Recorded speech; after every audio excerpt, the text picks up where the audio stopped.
नमस्कार दोस्तों, मैं हूं प्रमोद कुमार और आप देख रहे हैं सच न्याय तक।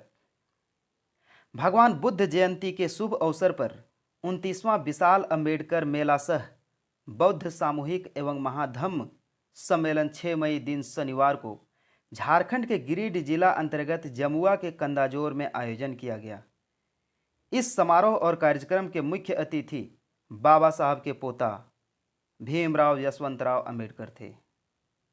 एक सर्वे के अनुसार प्रबुद्ध सोसाइटी के राष्ट्रीय अध्यक्ष डॉक्टर श्री प्रकाश बर्नवाल के अनुसार दुनिया के 20 से अधिक देशों में बौद्ध अनुयायी हैं, किंतु चीन, Japan, Vietnam, Thailand, Myanmar, Bhutan, Sri Lanka, Cambodia, Mongolia, Laos, Singapore, दक्षिण कोरिया एवं उत्तर कोरिया समेत कुल 13 देशों में बौद्ध अनुयायी हैं।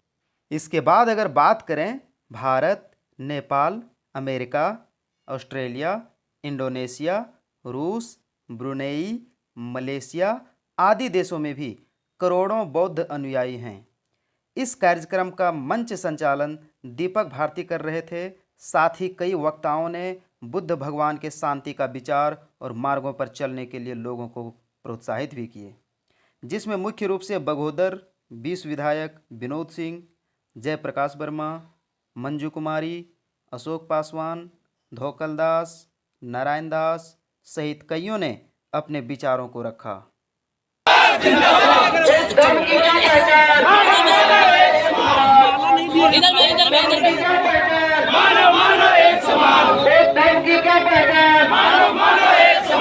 बुद्ध की करुणा हो,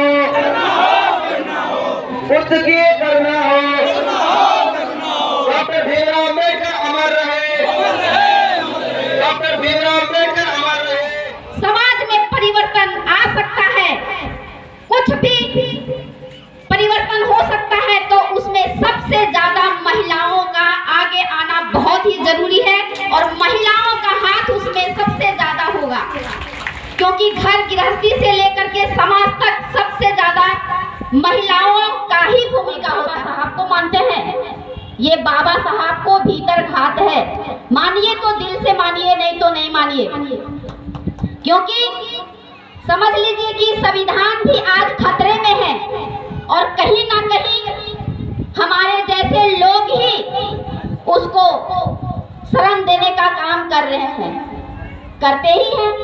तो वो सारी जो परिस्थितियां हैं उसको कैसे दूर किया जाएगा? ये संघर्ष बहुत लंबी संघर्ष चलने वाली है और शायद बाबा साहब से ज्यादा संघर्ष नहीं करना पड़ेगा, रामाबाई से ज्यादा संघर्ष नहीं करना पड़ेगा। रामाबाई तो पूरी जिंदगी अपने बच्चों की कुर्बानी दे दी, हम सभी समाज के इतने सारे बच्चों के उत्थान के लिए। तो हम लोगों का भी दायित्व बनता है कि कुछ तो हम अपने अंश को, अपना समय को उस तरह से समाज के लिए दान करें, ताकि हम बाबा साहब के चरणों में श्रद्धा सुमन अर्पित कर पाए और ये जीवन जो है ना, मानव जीवन सार्थक हो सके, कि सच में हम कुछ तो कर पाए। बाबा साहब को पढ़ते हैं, उनके सिद्धांतों को पढ़ते हैं, उनके उसूलों को पढ़ते हैं, तो लगता है कि बाबा साहब सच बोले थे कि जीवन उनको जो मिला था और जिस जीवन में उन्होंने जन्म लिया था तो वो उनके हाथ में नहीं था, लेकिन वो परिवर्तन ला करके और बाबा साहब जो गौतम बुद्ध जी का इन्होंने अपनाया, हर तरह से इनको गुरु माने और ये धर्म अपनाए, तो ये तो उनके हाथ में था ना। तो उसी तरह से माताएं, बहनें, ये समझ लीजिए कि सबसे ज्यादा मजबूती से आपको कदम आगे बढ़ाने की जरूरत है। बच्चों को हर हाल में, लड़का हो या लड़की हो, उनको शिक्षित करना बहुत जरूरी है। शिक्षा ही समाज को आगे विकसित कर सकता है और किसी भी तरह की लड़ाई लड़ने के लिए तलवार से भी ज्यादा धारदार कलम की लड़ाई है, इसलिए कलम को हथियार बनाने की जरूरत है। तभी जाकर के सामाजिक, आर्थिक, राजनीतिक उत्थान सभी का हो सकेगा, पूरे समाज का हो सकेगा, दलित समाज का हो सकेगा, और नहीं तो फिर बहुत बड़ी समस्या आने वाली है। आने वाले समय में यदि अभी से हम लोग तैयारी नहीं करते हैं इसीलिए हम लोग आज यहाँ से संकल्प लेकर के जाएं कि हम लोग भी बाबा साहब का वंशज हैं और बाबा साहब के सपनों को पूरा करने के लिए हम इकट्ठा होकर के हर तरह से लड़ाई लड़ेंगे, संघर्ष करेंगे और बाबा साहब के उसूलों और सिद्धांतों को मान करके आगे बिल्कुल हम लोग समाज को भी विकसित करेंगे। क्योंकि बाबा साहब का सपना था कि समतामूलक समाज का निर्माण हो। समतामूलक समाज का मतलब है बिल्कुल हर तरह से समान दृष्टि से, बिना भेदभाव के।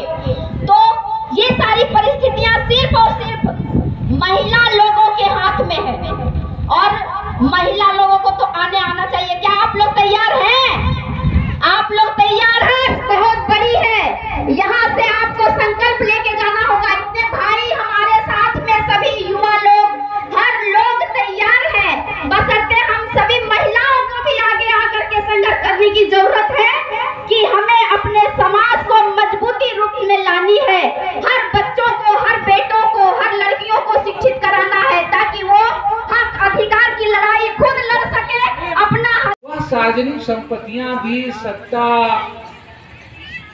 नेता, माफिया, वो तमाम सहयोग से जो है सार्वजनिक चीजों का भी जो है, संपत्तियों का भी जो है, और वो निजी और ये व्यक्तिगत रूप में तब्दील हो रहा है।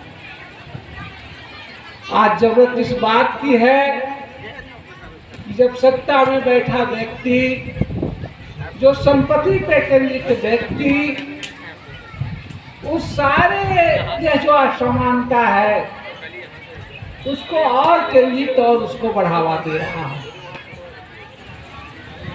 2500 सालों में हम सब ने इस बदलाव की, इस चेतना की अलग अलग पीढ़ियां देखी, लेकिन आज अगर हम कहें तो हम तमाम लोग, वो चाहे बुद्ध के सिद्धांतों में अमल करने वाले लोग हों, अम्बेडकर को मानने वाले लोग हों, या इस सोसाइटी में जो कोई भी एक बेहतर बदलाव चाहता है, जहां पूरे समाज में लोगों में एक मानवीय समाज हो, एक प्रेम का समाज हो, एक करुणा का समाज हो, उन सबको इन कुरीतियों के खिलाफ मिलकर के लड़ने की जरूरत है।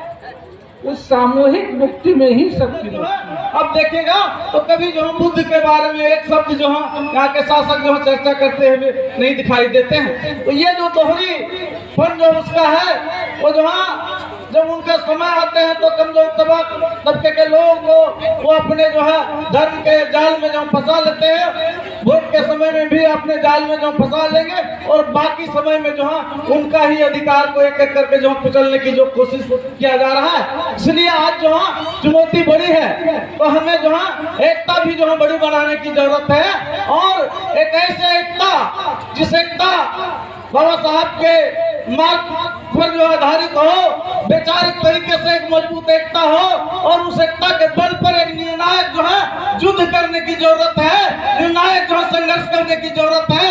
नहीं तो ये एक एक करके आने वाले दिन में हमारे तमाम अधिकार जो बाबा साहब के द्वारा इस देश में जो है जीने के लिए, आगे बढ़ने के लिए दिया गया था, वो सारे चीजों को जो है खत्म कर दिया जाएगा। इसलिए दोस्तों आज हमें जो है एक बड़ी एकता और एक बड़ी संघर्ष की दिशा में हम तमाम लोगों को एकजुट होने की जरूरत है। हम लोग देख रहे हैं इस देश में जो देश का नाम रोशन करने वाली हमारी महिला पहलवान आज जो है देश के जो है राजधानी दिल्ली के जंतर मंतर पर जो है 15 दिन से धरने पर बैठी हुई है। वही प्रधानमंत्री देश के शासक जब देश के लिए मेडल जीत के आते हैं तो उनसे जो है जाके जो घर में जो मुलाकात करते हैं, उनको जो है पूरा देश के गौरव गाथा सुनाते हैं। लेकिन आज जो है वो अपनी इज्जत आबरू बचाने के लिए 15 दिन से दिल्ली के सड़कों पर धरना में बैठे हुए हैं। तो वो जो है जो आरोपी उनके सांसद हैं उनको गिरफ्तारी करने के बजाय उन महिलाओं को जो है दिल्ली के सड़कों पर घसीटा जा रहा है, पुलिस के द्वारा उन्हें ही टॉर्चर किया जा रहा है। तो इस तरीके से हमारे देश में जो आन बान शान है, जो गौरव है, हमारे देश को रोशन करने वाली माँ बहनें हैं, बेटियां हैं, आज उनके साथ जो है इस तरह का बेरहमी जो है इस देश के अंदर जो किया जा रहा है, तो आम जनों को क्या होगा, आम जनों की बेटियों का क्या होगा, आम लोगों का क्या होगा। इसीलिए एक निर्णायक गोलबंदी और निर्णायक जंग की और हम तमाम लोग बढ़ेंगे। इन्हीं उम्मीद के साथ आप तमाम लोगों को बहुत बहुत धन्यवाद। जय भीम, लाल सलाम।